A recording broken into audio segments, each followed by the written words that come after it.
Hello friends, આજે હું તમારી સાથે શેર કરીશ માવા મલાઈ કુલ્ફી. ઉનાળાની ગરમીમાં ઠંડી ઠંડી માવા મલાઈ કુલ્ફી ખાવાની મજા આવે. માવા મલાઈ કુલ્ફીની રેસીપી તો ચલો બનાવીએ. એકદમ નવી રીતે મેં અહીંયા જાડા તળિયાવાળું એક પેન લીધું છે. હવે મેં અહીંયા અડધા કપ જેટલી ખાંડ લીધી છે. ખાંડના માપ માટે ઘરમાં રહેલી કોઈ પણ વાટકીનું માપ સેટ કરી લો અને તે વાટકી પ્રમાણે અડધા કપ જેટલી ખાંડ લેવાની છે.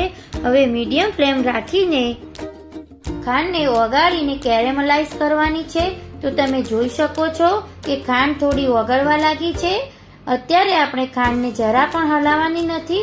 તો આપણી ખાંડ આ રીતની ઓગળી જાય તો તમે જોઈ શકો છો આપણે ખાંડ કેરેમલાઇઝ થઈ ગઈ છે અને તેનો કલર પણ બ્રાઉન આવી ગયો છે. હવે આ સમયે મેં 1 લીટર જેટલું દૂધ લીધેલું છે. અહીંયા તમે ઘરે આવતું કોઈ પણ ફેટનું દૂધ લઈ શકો છો. હવે દૂધને કેરેમલાઇઝ થયેલી ખાંડ ઉપર એડ કરી દઈએ.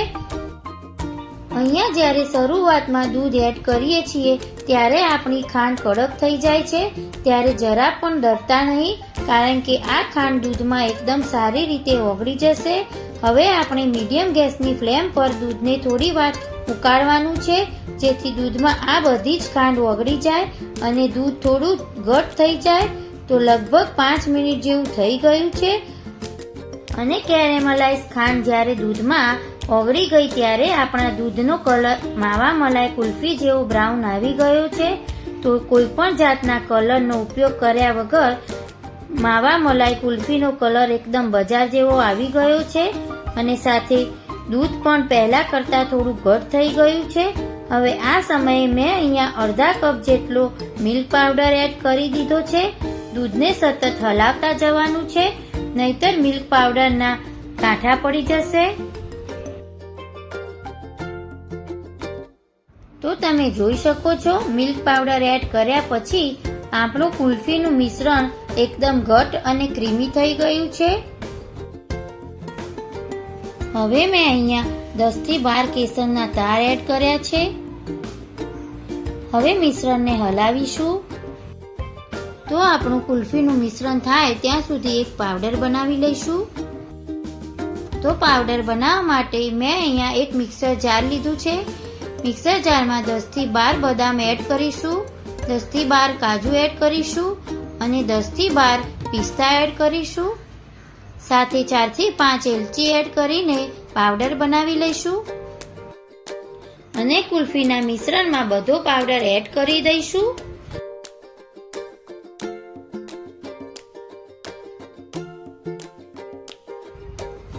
તો આપણે મિશ્રણને સારી રીતે હલાવી લઈશું.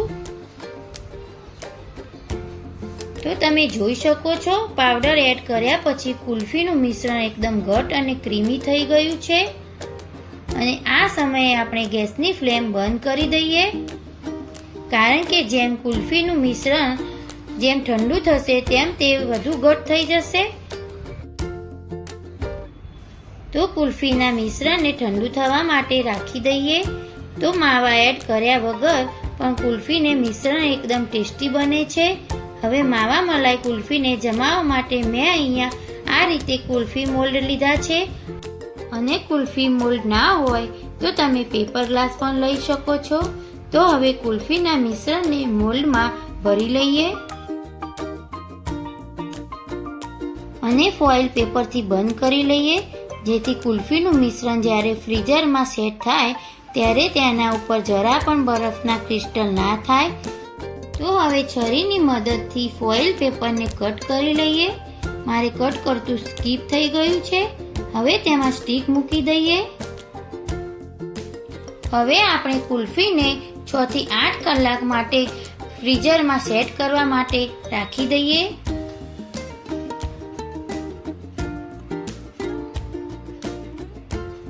તો 6 થી 8 કલાક પછી આપણે સેટ થયેલી માવા મલાઈ કુલ્ફીને જોઈ લઈએ. હવે માવા મલાઈ કુલ્ફીને ડીમોલ્ડ કરવા માટે એક ગ્લાસમાં પાણી લઈએ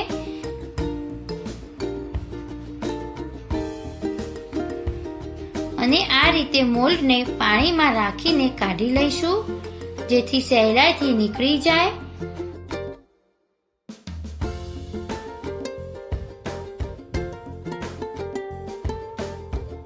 તો તમે જોઈ શકો છો એકદમ ક્રીમી અને જોતાં જ ખાવાનું મન થઈ જાય એવી ટેસ્ટી માવા મલાઈ કુલ્ફી ડીમોલ્ડ થઈ ગઈ છે.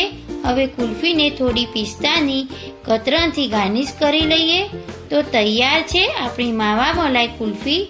તો તમે જરૂરથી ટ્રાય કરજો અને તમને કેવી લાગી એ મને જરૂરથી જણાવજો. તમને મારી રેસીપી ગમતી હોય તો લાઈક, શેર અને સબસ્ક્રાઈબ કરો. Thanks for watching video. Bye. Take care. જય શ્રી કૃષ્ણ.